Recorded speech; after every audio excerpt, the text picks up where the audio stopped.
வணக்கம் தமிழ் உறவுகளே. என்னுடைய வாழ்நாளில் என் வயதுக்கு குறைவாக இருந்தாலும் கூட நான் தலைவராக ஏற்றுக்கொண்டிருக்கின்ற செந்தமிழன் சீமான் அவர்களே,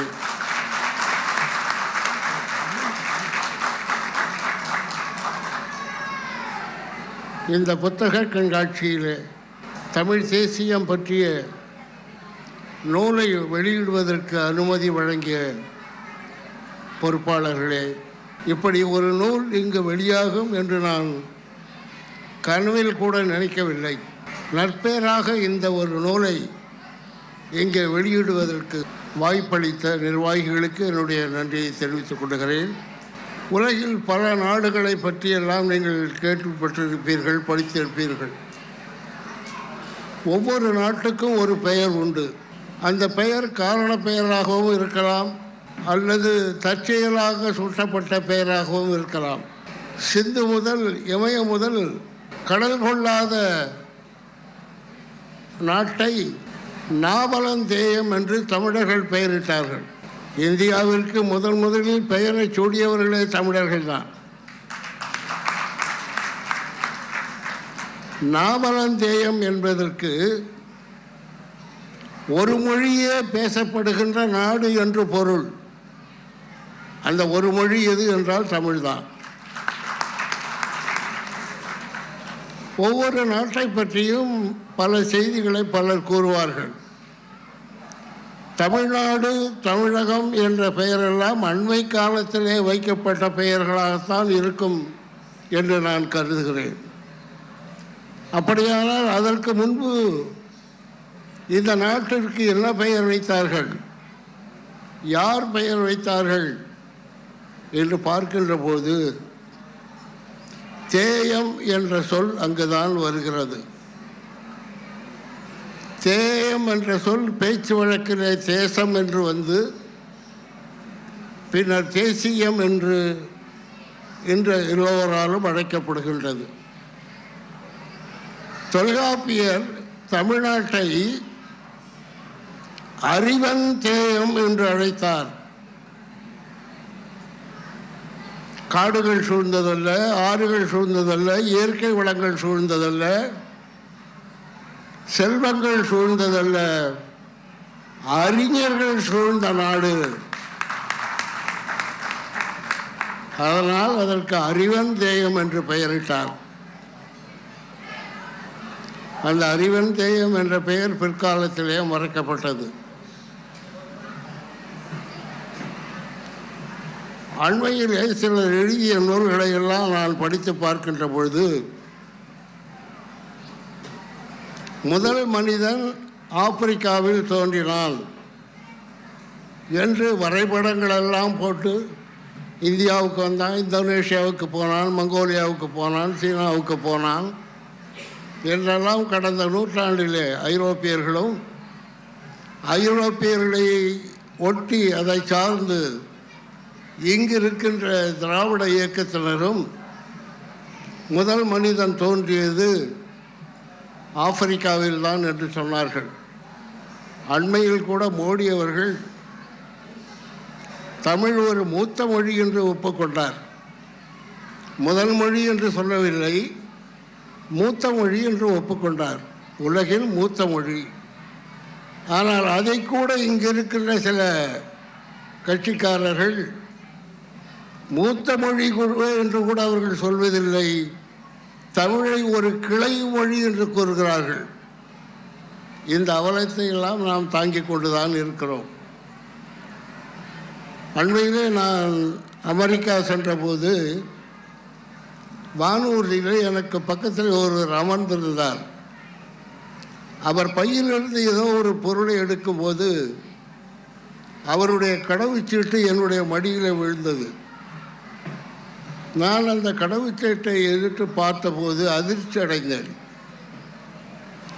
தமிழ்நாட்டிலே நமக்கெல்லாம் கொடுக்கின்ற கடவுச்சீட்டில் கவர்மெண்ட் ஆஃப் இந்தியா பாஸ்போர்ட் என்று தான் இருக்கும், அந்த அசோக சின்னம் இருக்கும். கர்நாடகத்திலே வழங்கப்படுகின்ற அந்த கடவுச்சீட்டில் கவர்மெண்ட் ஆஃப் இந்தியா என்று எழுதப்பட்டதற்கு மேலே கன்னட மொழியில் எழுதியிருக்கிறார்கள். அதைப்போல் பாஸ்போர்ட் என்பதற்கு முன்பு கன்னட மொழியில் எழுதியிருக்கிறார்கள். ஒரு மாநில அரசு கேட்டுக்கொண்டதன் அடிப்படையில் கடவுச்சீட்டு கூட இப்படி எழுதப்படுகிறது என்று சொன்னால், ஏன் தமிழ்நாடு அரசு கடவுச்சீட்டுகளில் அந்த தமிழை பொறிக்க தூண்டுதல் செய்யக்கூடாது? தமிழ் முன் திராவிடம் என்ற மொழியினுடைய கிளை மொழி என்று இவர்கள் சொல்லி வருகிறார்கள். சாணக்கியர் அந்த காலத்தில் சொன்னார்,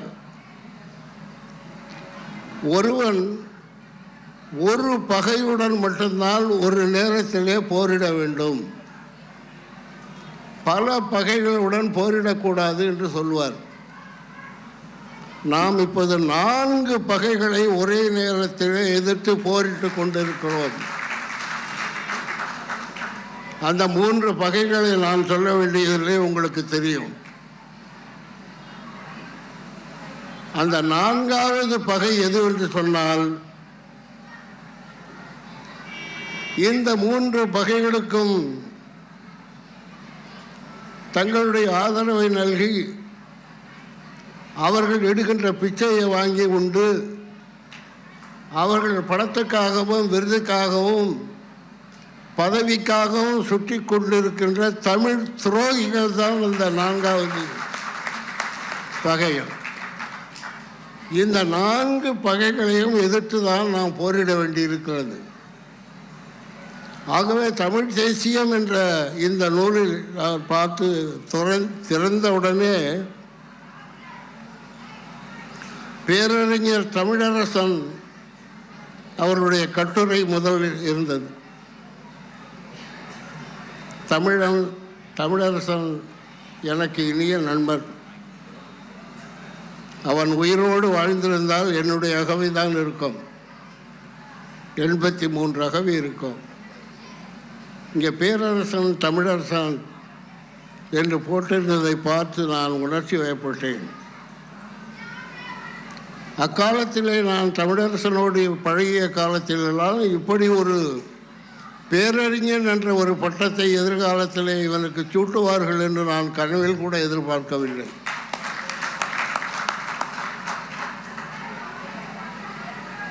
இந்த நூல் தொகுப்பு மிக சரியான நேரத்திலே தொகுக்கப்பட்டிருக்கிறது.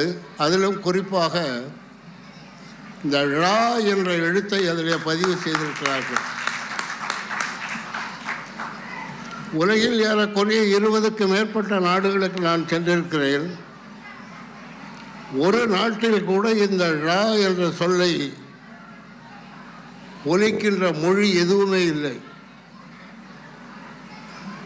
தமிழுக்கே உரிய சிறப்பு ஒலி. இந்த ஒலியை நான் எங்கு கண்டேன் என்றால், இன்றைக்கு ஆஸ்திரேலியாவில் இருக்கிற பழங்குடி மக்கள் இந்த நகரத்தை ஒலித்து கொண்டிருக்கிறார்கள். நான் சென்ற ஆண்டு ஆஸ்திரேலியா சென்று இந்த பழங்குடியினரை பற்றி ஆய்வு செய்ய சென்றபோது, பலரை சந்திக்கின்ற போது பல உண்மைகள் அவர்களுக்கும் தமிழர்களுக்கும் இருப்பதை கண்டறிந்து அதை ஒரு நூலாகவும் வெளியிட்டிருக்கிறேன். அண்மையிலே அந்த நூல் வெளியிடப்பட்டிருக்கிறது. மெல்பர்ன் பல்கலைக்கழகத்திலே என்னை உரையாற்ற அழைத்த போது, the racial connections between the Aborigine people of Australia and Tamils என்ற தலைப்பை கொடுத்திருந்தார்கள். நான் அவர்களிடம் சொன்னேன், முதல் எடுத்தவுடனே don't say these people are aborigines. They are the natives of Australia, indigenous people of Australia. Hereupon you will mention these people in any writing or speaking, not aboriginal, but indigenous people of Australia. என்று நான் அவருக்கு தொடக்கத்திலே தொடங்கி சொன்னேன். அவர்கள் அபாரிஜின் அப்படின்னா வெளியிலிருந்து குடியேறியவர்கள்னு அர்த்தம். இண்டிஜீனியஸ்னா அங்கேயே இருந்தவர்கள், அந்த நாட்டுக்கு உரியவர்கள் என்று பொருள். நாம் இந்த நாட்டிற்கு உரியவர்கள், தமிழர்களாகிய நாம் இந்த நாட்டுக்கு உரியவர்கள், நாம் வந்தேரிகள் என்று பாலகிருஷ்ணன் IAS என்பவர் ஒரு நூல் எழுதியிருக்கிறார். தமிழர்களும் வந்தேரிகள். அந்த புத்தகத்தை முதல்வர் அவர்கள் போகின்ற இடமெல்லாம் சுமந்து விட்டு போகிறார். அந்த நூலுக்கு ஒரு மறுப்பு நூலை எழுத வேண்டும் என்று அப்பொழுதே நான் நினைத்தேன். ஒரு 6 மாதங்களுக்கு முன்பு அதற்கு ஒரு மறுப்பு நூலையும் எழுதி முடித்தேன். அதில் பல செய்திகளை நான் மறுத்திருக்கிறேன். அந்த நூலை வெளியிடுவதற்கு என்னிடம் பணம் இல்லாததுனால அப்படியே வைத்திருந்தேன். ஐயா பெரியவர் மணியரசன் அவர்கள் அந்த நூல் என்ன ஆயிற்று என்று கேட்டார்கள். பணம் இல்லை ஐயா என்று சொன்னேன். பரவாயில்லை, எனக்கு என்னிடம் அனுப்புங்கள், நான் வெளியிடுகிறேன் என்று வாங்கி கொண்டிருக்கிறார். அநேகமாக அடுத்த மாதம் அந்த நூல் வெளியாகும். அந்த நூலிலே அவர் வரைபடங்கள் எல்லாம் போட்டு காட்டி ஆப்பிரிக்காவிலிருந்து தான் தமிழர்கள் உலகெங்கும் பெயர்ந்து போனார்கள் என்ற கருத்தை முன்வைக்கிறார். அப்படி புலம்பெயர்ந்து வந்தவர்கள் தான் தமிழர்கள் என்று கூறுகிறார். நான் ஒன்று கேட்க விரும்புகிறேன். ஆஸ்திரேலிய மக்கள்தான் உலகம் முழுவதும் சென்றார்கள் என்றால் உலகத்தில் உள்ள மொழிகளில் எல்லாம் அந்த ஆப்பிரிக்க மொழிகளுடைய தாக்கம் இருந்திருக்க வேண்டும். ஆனால் அப்படி இல்லை.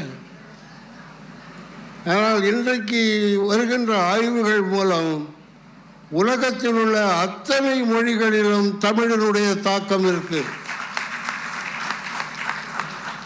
பாவாணர் தேவனைய பாவாணர்கள் கூட சொன்னார், தமிழ் திராவிட மொழிக்கு தாயாகவும் இந்திய மொழிகளுக்கு மூலமாகவும் இருக்கிறது என்று சொன்னார். என்னுடைய ஆய்வினுடைய அடிப்படையில் தமிழ் இந்திய மொழிகளுக்கு தாயாகவும் உலக மொழிகளுக்கு மூலமாகவும் இருக்கிறது. பாவாணர் அவர்கள் தெரிந்தோ தெரியாமலோ தமிழ் 50,000 ஆண்டுகளுக்கு முன்பு நடைமுறையில் இருந்தது, பேச்சு வழக்கில் இருந்தது என்று எழுதினார். ஆனால் அதற்கான சான்றுகளை அவர் குறிப்பிடவில்லை. என்னுடைய நூல்களில் தமிழருடைய வரலாறு 20,000 ஆண்டுகளுக்கு முன்பு தொடங்குகிறது என்று நான் முதலில் எழுதினேன். ஆனால் பிற்காலத்திலே வருகின்ற எனக்கு கிடைத்த ஆய்வுகளின்படி இன்றைய சூழ்நிலையில் தமிழ் கிமு 75,000 ஆண்டுகளிலே பேசப்பட்டிருக்கிறது, எழுதப்பட்டிருக்கிறது. இந்த உலகத்தில் எந்த மொழியாவது 75,000 ஆண்டுகளுக்கு முன்பு இருந்ததா? தமிழ் இருந்தது என்பதற்கான சான்றுகள் என்னிடம் இருக்கு. அதை நூலாகவும் நான் வெளியிட்டிருக்கிறேன்.